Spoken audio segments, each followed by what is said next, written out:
If you ask me what or who is marijuana, I would answer by saying she is a demon hiding inside a plant. And there are many reasons to believe so, which I will be exposing today. And I can promise you the following: it is very likely you've never heard these perspectives before.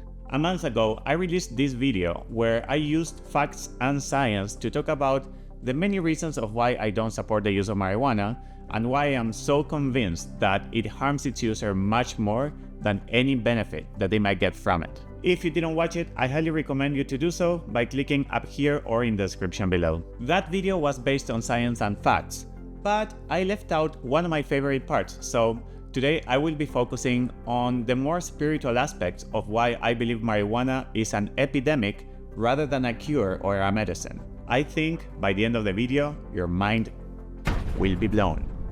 Let's get right into it.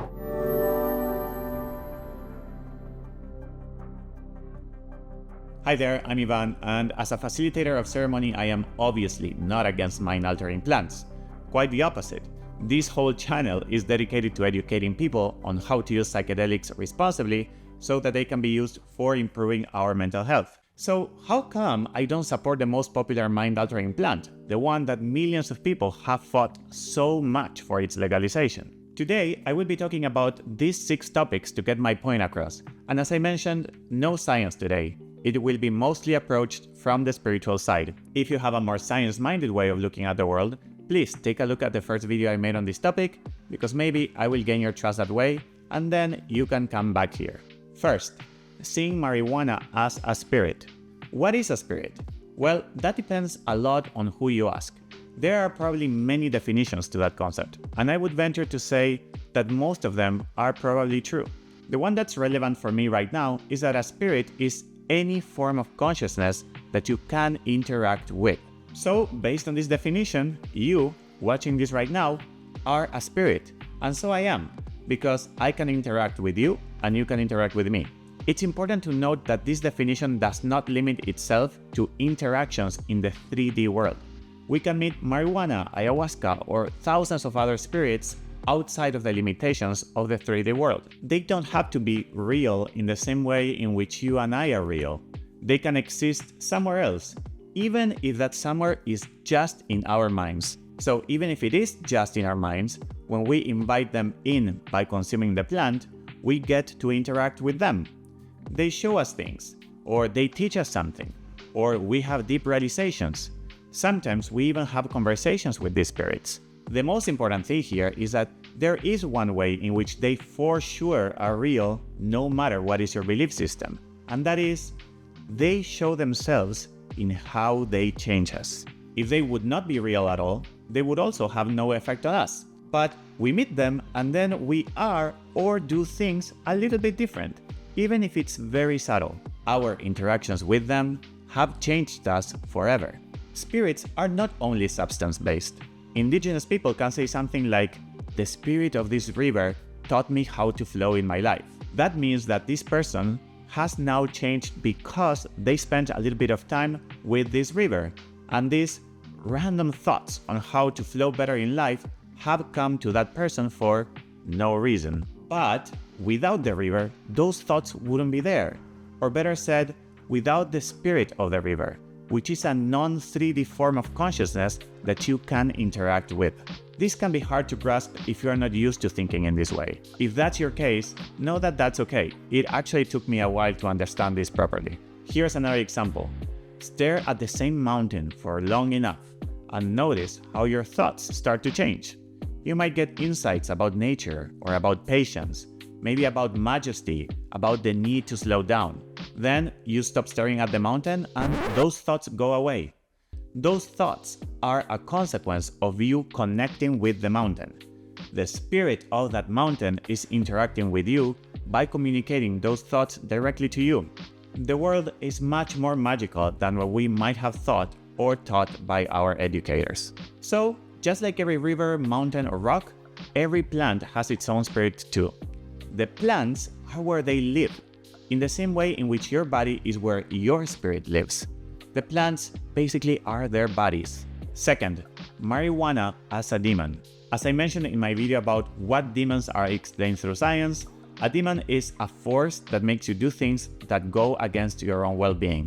I am not gonna go deep into the topic of demons here, so if you're interested, please watch the video up here or in the description below. As we just talked about, marijuana is not just a plant, but a form of consciousness. It is a spirit that happens to use the cannabis plant as its house, or its body.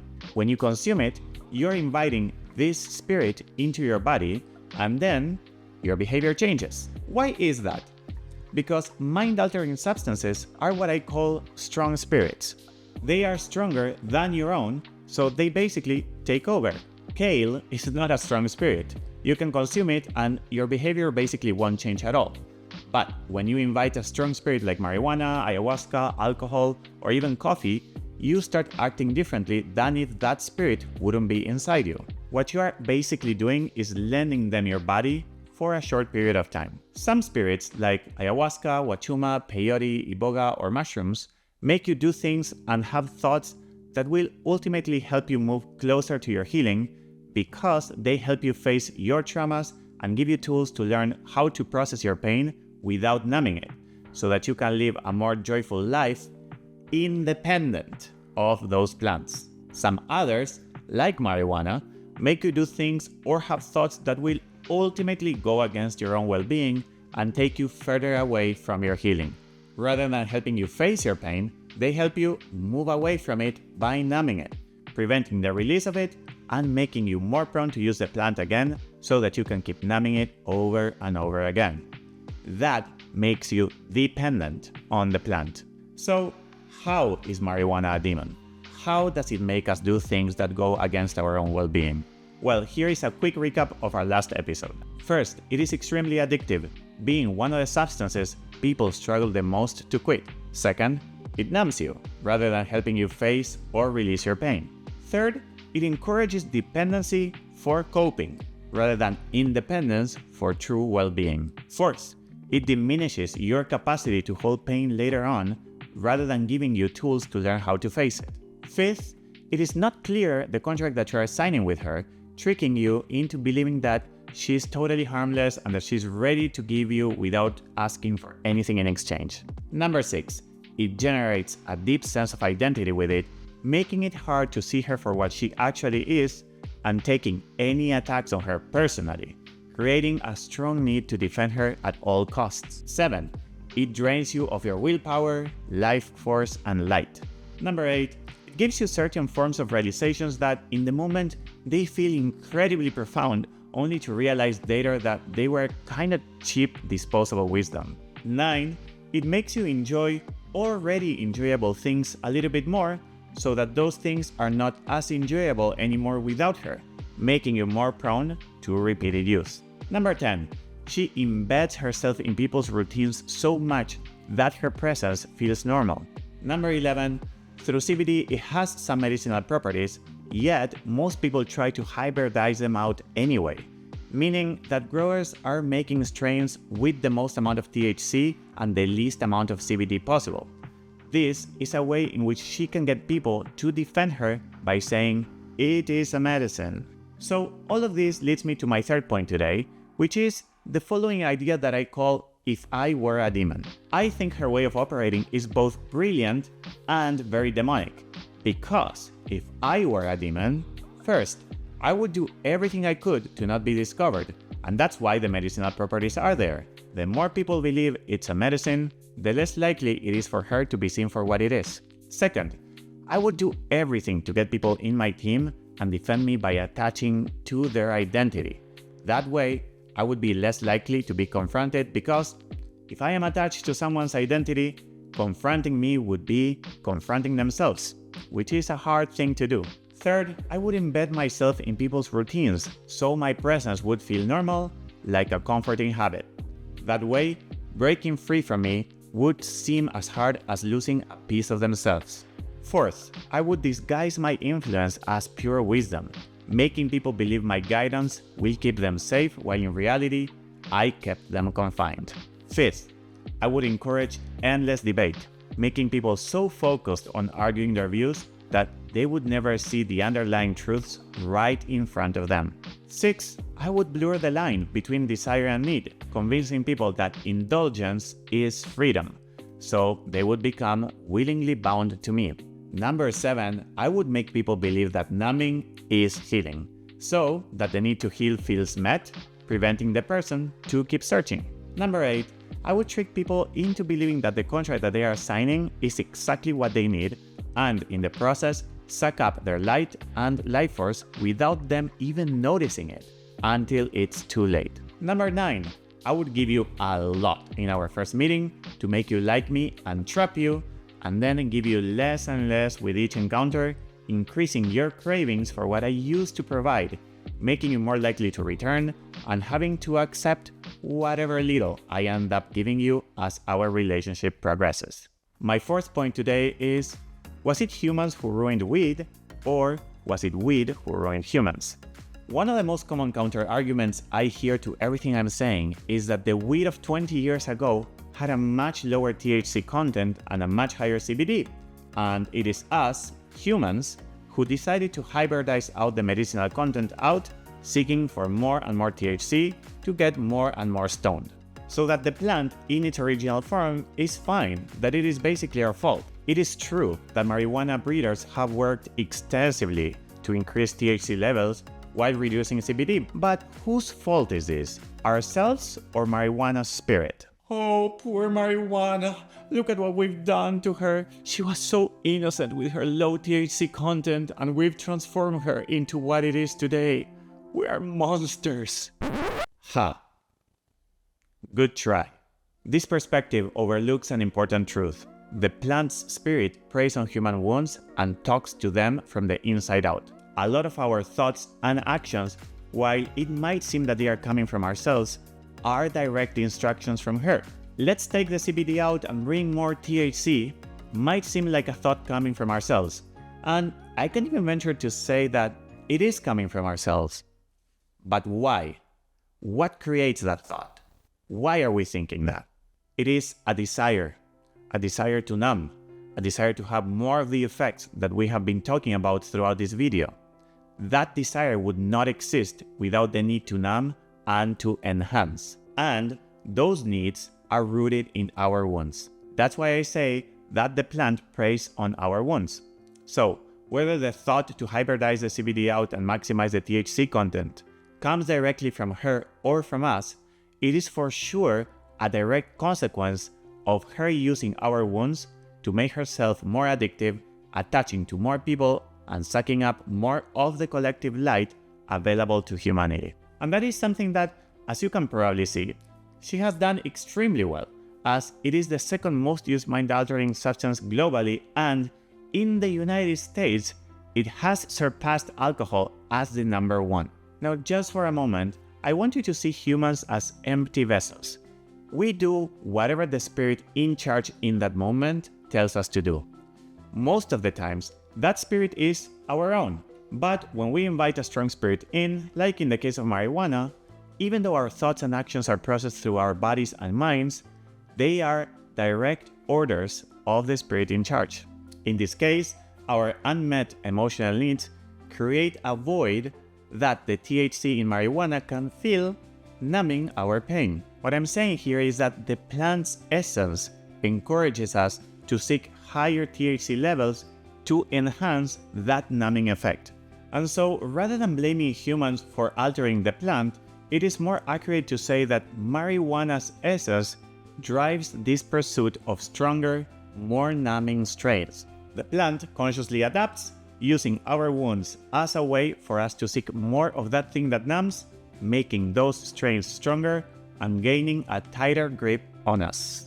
Instead of viewing our breeding of potent strains as an abuse of the plant, we should recognize that it is the plant that has been abusing us, manipulating us into believing that it is our fault. And while some might argue that humans are responsible, it is crucial to understand how easily we can be controlled by something that thrives on our pain. It is the plant's consciousness, the one that created the high THC strains of today, using people's wounds as the instrument for it. Here's another way of thinking about it. If the plant's essence wouldn't be so good at numbing, the natural consequence would have not been seeking to make the THC contents so high. Then I would believe in its good intentions. Can you see now what a perfect way to disguise itself it has? Moreover, the presence of CBD can serve as another trap. This medicinal aspect allows marijuana to be labeled as a medicine, and once the label is there, it hides its potential dangers as it creates an illusion of safety, leading us to overlook its trickery. Ultimately, marijuana is a plant full of deceptive qualities, masking its true nature as it drains our life force while we defend it as a benign substance. My fifth point of this video is humanity as a species in its baby stages. Another point to consider is that as a species, we are still in the early stages of development. Modern humans, the Homo sapiens, have emerged around 200,000 years ago, and for context, the polar bears are one of the quickest evolving mammals, adapting to the harsh Arctic environment in just 500,000 years. So, from the evolutionary perspective, we are still in our infancy as a species, but even beyond that, we are in our infancy in many other ways. For example, most people lack awareness of their actions, unprocessed emotions, wounds, loss of free will, reasons for their depression, where their triggers are coming from, or how they keep the cycle of wounding going, how to raise our children, or how to love themselves. We are, in many ways, like children. Think about it. Does a baby need a mother who says, do whatever you want, or one who sets limits and boundaries? If a baby is allowed to do anything, they might hurt themselves, touching the fire just because it's shiny, or sticking their fingers in an electrical outlet, or even crawling into a busy freeway without understanding the danger that implies. A responsible mother carefully regulates what a baby can and cannot do, and even when she gets very strict with the child for their own good, that can still be an act of love and protection. In contrast, a mother that lets the child do whatever they want could be seen as an act of lack of love and negligence. This is why ayahuasca is such a beneficial plant for humans at this stage of development. She embodies the archetype of a strict yet loving mother, providing boundaries and limits to prevent us from harming ourselves and to guide us toward what's best for us. And in contrast, marijuana embodies the archetype of a loose, irresponsible, laid-back mother, encouraging a whatever, do what you want attitude. However, I'm sure that we all agree that that is not what we need right now. Most people are still figuring out what's happening within themselves and need proper guidance, exactly like a child needs it from their mother. And sure, some people may be individually at a more advanced stage of emotional development, but as a collective, as a species, we are still in the early stages. A spirit that allows us, or even worse, encourages us to roam freely can end up, and it is, causing more harm than good. Perhaps one day, when humanity achieves greater emotional maturity, where everyone can honor their emotions, understand their actions, heal from their past wounds, avoid emotional and spiritual bypassing, set proper boundaries, and love themselves fully, ayahuasca may become less necessary and we might manage marijuana more effectively. But by then, we might not feel the need to use it, as marijuana typically attaches to our wounds to drain our life force. Sixth and last, here's my conclusion of this two-part video series. Scientifically, marijuana is just another numbing mechanism like any other. It happens to be a very powerful one that matches very well the way in which people like to numb. And spiritually, marijuana is just another demon hiding in a plant. It happens to be a very powerful one that matches very well the way in which people are wounded. This is yet another example on how science and spirit can be talking about the same thing, just using a different worldview language. For a demon to match people's wounds, or for a numbing mechanism to match how people like to numb, is basically saying the same thing. The consequences of smoking weed are dire, as we have explored throughout this series. At the end of the day, marijuana, like anything else, serves as a mirror to reflect the current state of being of each person individually and of all of us as a collective. In this case, it is mirroring back at us that our need to numb is so deep that we're willing to exchange for it our own life force, as well as our lack of consciousness about the contracts that we sign and the spirits that we invite into our home.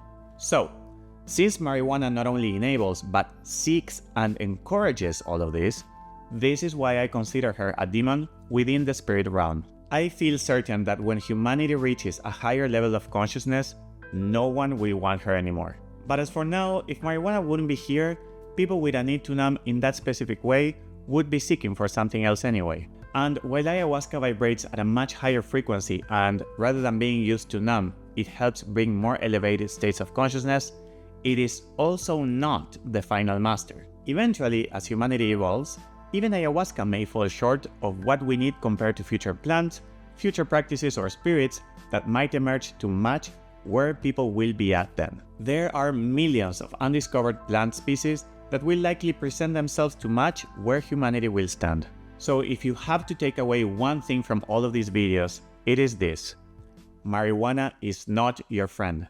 She is not here for you. She might offer you tempting things, but she is here to use you and drain you of your light. She is abusive and uses your innocence and light against you. If you have a hard time stopping your relationship with her, that's okay for now. But I hope that you will eventually start the journey of stepping up for yourself and say no to the abuser. Demons are great at offering something that you really want. That is where their power lies. But at the end of the day, the deal will always end up against you. It can take months or even years to get rid of her and to get rid of the thoughts that come with wanting her back. But once her grip on you is gone, you will feel a sense of freedom that feels a lot better than anything she has ever offered you. Nothing is worth more than your own independence. Last, as I mentioned in the first part of this series, please share this video with as many people as you can, because I've never heard anyone talk about this plant in this way. This information on marijuana is not anywhere, and hopefully today you gain clarity about why. There is so much out there on her benefits and very little on both the scientific and spiritual ways in which she is harming all of us. You can get the summary of this video completely for free, put together beautifully in a PDF, so that you can refresh your memory around the topics presented here anytime that you want. To get it, check out the link in the description below. I hope that you enjoyed the video and that you learned something new today. I really appreciate you making it all the way here. If you want to watch the first video of this series, which is more factual based, click here. Or you can click here to learn everything I have to say about demons in a scientific and grounded way. And I will see you next week. Bye.